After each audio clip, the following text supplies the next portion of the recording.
আসসালামু আলাইকুম, কেমন আছো তোমরা সবাই? নতুন একটি রেসিপিতে তোমাদের সবাইকে স্বাগত জানাই। আজ বানাবো পাউরুটি দিয়ে এক মজাদার নাস্তা। সকালের জন্য হোক বা বিকেলের স্ন্যাক্সের জন্য হোক, খুব ভালো হবে। পাউরুটি অনেক সময় ফ্রিজে পড়ে থাকে, খাওয়া হয় না। এরকম করে একবার বানিয়ে দেখবে, দেখবে খুব ভালো হবে খেতে। আর কতটা ক্রিস্পি হয়েছে দেখো। তোমরা অবশ্যই বাড়িতে একবার এরকম করে ট্রাই করে দেখতে পারো। বাচ্চারাও খুব পছন্দ করবে আর বড়রাও খুব পছন্দ করবে। এখানে একটা আলু সেদ্ধ করে নিয়েছি।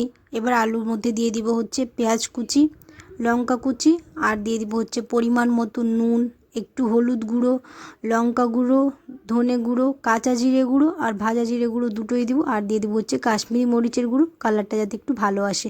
এবার ভালো করে আলুটিকে সব কিছুর সাথে মিক্স করে নেব।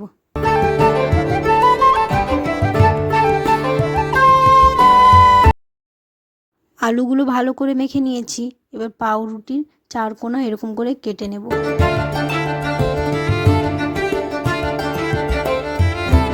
পাউরুটির মাঝের অংশটাই আমাদের কাজে লাগবে, সেই চার কোণা অংশগুলো আর কাজে লাগবে না, সেগুলো আমরা ব্রেড কাম বানিয়ে নেব, সেগুলো আর ফেলবো না। এবার আলুর যে ব্যাটারটা বানিয়ে রেখেছিলাম সেটা পাউরুটির ওপর খুব ভালোভাবে লাগিয়ে নেব।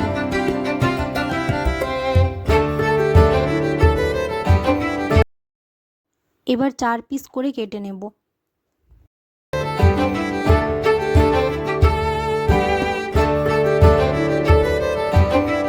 এবার ভাজার জন্য প্যান বসিয়ে দিলাম, তেলটা ততক্ষণ গরম হতে থাকুক।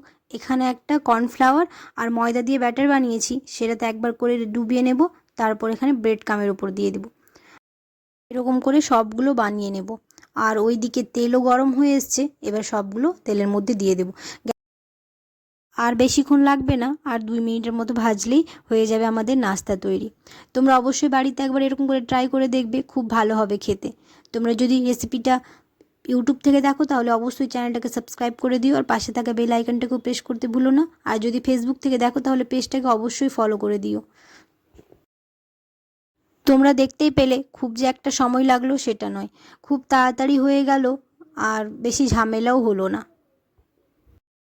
ভাজা হয়ে গেছে, এবার তুলে নেব। আর দেখো কতটা ক্রিস্পি হয়েছে।